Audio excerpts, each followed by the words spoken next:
एक दिन कैलाश पर्वत पर भगवान शिव और माता पार्वती शांत भाव से बैठे हुए थे। चारों तरफ सुंदर पर्वत, ठंडी हवा और दिव्य वातावरण था। उसी समय उनके दोनों पुत्र भगवान गणेश और कार्तिकेय पास ही खेल रहे थे। दोनों भाई बहुत ही शक्तिशाली, बुद्धिमान और पराक्रमी थे। कार्तिकेय अपनी वीरता और गति के लिए प्रसिद्ध थे, जबकि गणेश अपनी अद्भुत बुद्धि और समझदारी के लिए जाने जाते थे। खेलते खेलते दोनों के मन में एक सवाल आया, आखिर उनमें से सबसे श्रेष्ठ और बुद्धिमान कौन है? दोनों भाई अपने माता पिता के पास पहुंचे और उनसे इस सवाल का उत्तर मांगा। तब माता पार्वती मुस्कुराईं और उन्होंने सोचा कि क्यों न दोनों की एक परीक्षा ली जाए। उन्होंने कहा, तुम दोनों में से जो भी पूरी दुनिया का चक्कर लगाकर सबसे पहले वापस आएगा, वही सबसे बुद्धिमान और श्रेष्ठ माना जाएगा। यह सुनते ही कार्तिकेय बहुत उत्साहित हो गए। उनका वाहन मोर बहुत तेज था।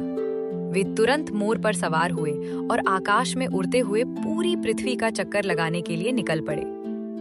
उन्हें पूरा विश्वास था कि वे ही इस परीक्षा में जीतेंगे। लेकिन दूसरी ओर गणेश जी का वाहन छोटा सा चूहा था। चूहे पर बैठकर पूरी दुनिया का चक्कर लगाना लगभग असंभव था। कुछ क्षणों के लिए गणेश जी गहरी सोच में पड़ गए। फिर उन्होंने शांत मन से सोचा और अपनी बुद्धि से एक अनोखा उपाय खोज लिया। गणेश जी धीरे धीरे अपने माता पिता शिव और पार्वती के पास गए। उन्होंने बहुत श्रद्धा से उनके चारों ओर 3 बार परिक्रमा की और हाथ जोड़कर वहीं खड़े हो गए। कुछ समय बाद कार्तिकेय पूरी पृथ्वी का चक्कर लगाकर वापस कैलाश पर्वत पहुंचे। उन्होंने सोचा कि वे निश्चित ही जीत गए हैं। लेकिन जब उन्होंने देखा कि गणेश जी पहले से ही वहां खड़े हैं, तो वे आश्चर्यचकित रह गए। तब भगवान शिव ने प्रेम से पूछा, गणेश, तुमने दुनिया का चक्कर कैसे लगा लिया? गणेश जी ने विनम्रता से उत्तर दिया, मेरे लिए मेरे माता पिता ही पूरा संसार है।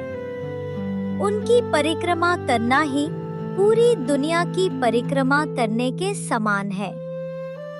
यह उत्तर सुनकर भगवान शिव और माता पार्वती अत्यंत प्रसन्न हुए। उन्होंने घोषणा की कि इस परीक्षा के विजेता गणेश हैं, क्योंकि उन्होंने अपनी बुद्धि, भक्ति और सम्मान से सच्चे अर्थ को समझ लिया। उस दिन से भगवान शिव ने गणेश जी को यह आशीर्वाद दिया कि किसी भी शुभ कार्य की शुरुआत सबसे पहले गणेश जी की पूजा से ही होगी। सिर्फ ताकत और गति ही महान नहीं बनाती, बल्कि बुद्धि, सम्मान और सही सोच ही इंसान को सच में महान बनाती है।